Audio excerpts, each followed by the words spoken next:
Tema yang dipilih ini menarik kerana ia membicarakan soal kemajemukan dan tamadun. Dan ABIM sebenarnya di antara gerakan Islam bukan saja di negara kita tapi di dunia yang saya tahu yang menepani soal ini. Kerana sebelum itu wacana mengenai Islam dalam masyarakat bukan Islam ini selalunya hak bukan Islam dalam negara Islam.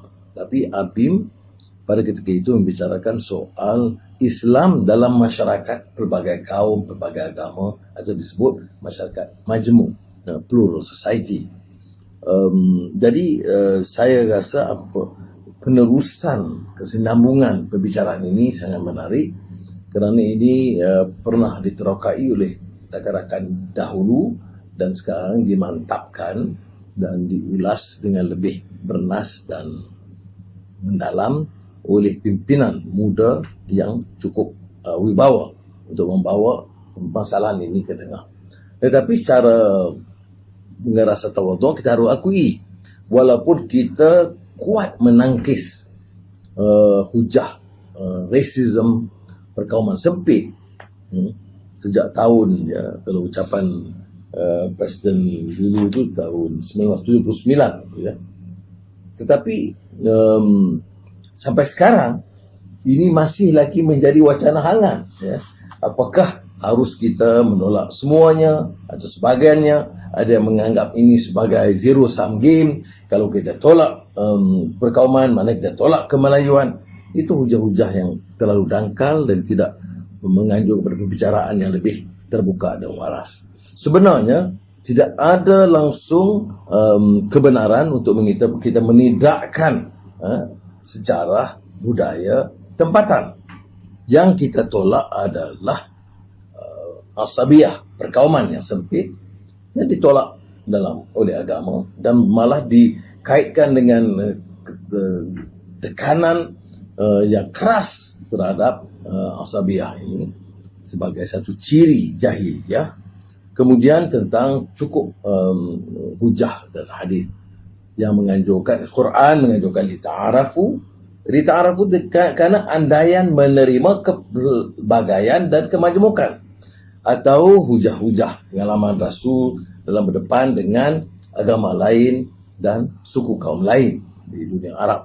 Malah yang bukan Arab seperti Salman Al-Farisi dan juga Bilal tentunya ya. Jadi yang kita harus bicara hari ini pertamanya, mengapa ia kekal relevan. Yang relevan kerana kita mahu bersama dalam menegaskan kedudukan Islam, juga menerima kenyataan tentang terpaksa navigate dan juga mengemudi satu ruang dan liku yang lebih rumit dalam negara kita.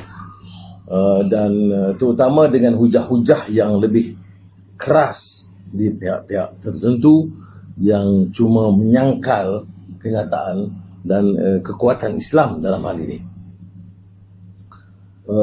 Itu tentang pengalaman lalu yang kita hujah, dan hujah itu bagi saya tetap relevan. Umpamanya bawa kenyataan bahawa ciri perkauman itu wujud ya, termasuk di kalangan masyarakat Islam, tetapi kuat dengan kemarahan penjajahan ya, yang masa itu ialah untuk civilize and Christianize ya.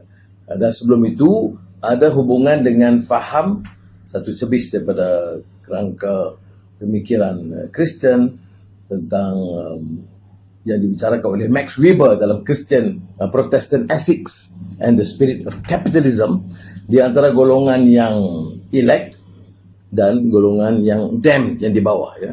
Jadi ada juga satu pertimbangan meremehkan, merendahkan tamadun yang lain. Tapi kalau kita mau bicara soal tamadun yang relevan dalam pembicaraan kita, yang saya bawa ke soal kedua, saya kebetulan teliti salah seorang pengarang yang pernah saya sebut dalam dahulu, tapi bukunya lain, tentang Revolt of the Masses, Rebellion de las Masas, Ortega Y Gasset. Di bawah ini saya dapat cari agak sukar, tapi memperoleh buku dia yang satu yang penting juga tentang penafsiran sejarah universal, An Interpretation of Universal History oleh Jose Ortega y Gasset. Dalam soal kaum dan tamadun, dia mengulas juga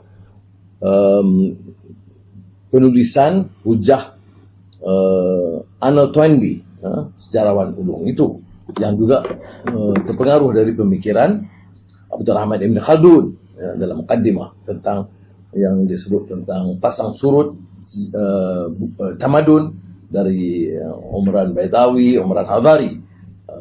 Toynbee menyebut tentang cyclical theory of civilization. Tapi di sini disebut bahawa satu kenyataan yang sangat menarik oleh Ortega Gasset, bahawa seperti mana juga yang dihujahkan oleh Toynbee, tidak ada dalam sejarah umat manusia tamadun itu berkembang kerana pertimbangan kaum, atau satu kaum, semangat perkauman itu yang mengangkat kedudukan tamadun. Tidak pernah kan. Pertama, there is no one superior race which would have created this civilization. Dan keduanya, that race has no importance whatsoever in the formation of the civilizations. Ini satu hujah yang sangat kuat. Jadi bagi orang yang mau membangkit, mengangkat kedudukan tamadun atau peradaban, ia harus bersandarkan kepada nilai, dan dikaitkan dengan akhlak dan etika. Ini sangat relevan kerana juga menjadi tema dalam dakwah Abim yang menekankan soal berikut. Tapi mengapa hal ini masih relevan? Kerana kita lihat, bila kita bicara Bosnia, apa masalah? Masalahnya masalah faham perkauman. Bukan di kalangan orang yang dangkal ilmunya. Dari segi makna yang terbatas, orang itu berilmu. Slobodan Milosevic ini yang menjadi penjenayah perkauman besar Serbia, yang membunuh, pembantaian besar-besaran di Bosnia, itu seorang profesor psikologi yang dianggapnya dihormati, tetapi dia mengingatkan saya tentang apa yang pernah disebut oleh Hawkins, bahawa itu bukan ilmu sebenarnya, itu illusion of knowledge. Dia ada seolah menangkap bahan-bahan dari buku, berhujah, tapi satu ilusi, tidak terpancar dari keyakinan. Nak jauh lagi kalau kita sebagai orang Islam tidak terpancar langsung dari sudut pandangan akhlak. Jadi kalau ini bukan menjadi paksinya, maka ia tidak mungkin berkembang. Sebab itu ada kaitan dengan apa yang kita bicarakan tentang tamadun ini. Kalau ia remeh dan sisihkan kepentingan paksi akhlak. Ada dua buku mutakhir yang saya kira cukup relevan, dalam perbicaraan tentang yang disebut tentang kemajemukan, kelainan, perkepelbagaian ini. Pertama oleh Amartya Sen, Identity and Violence, The Illusion of Destiny. Soal identiti ini penting. Saya bangga dengan kemelayuan saya, dengan bahasa Melayu, dengan budaya saya dan sejarah Melayu. Tetapi identiti juga, kalau tidak terkawal dengan pertimbangan akhlak dan prinsip keadilan, maka ia boleh mendorong dan menjurus kepada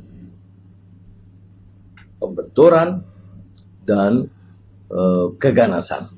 Sebab itu tajuk bukunya itu Identity and Violence, The Illusion of Destiny. Satu, tadi illusion of knowledge. Ini illusion of destiny. Seolah-olah masa depan kita, kehebatan masa depan ini boleh diangkat oleh kefahaman identiti yang terbatas.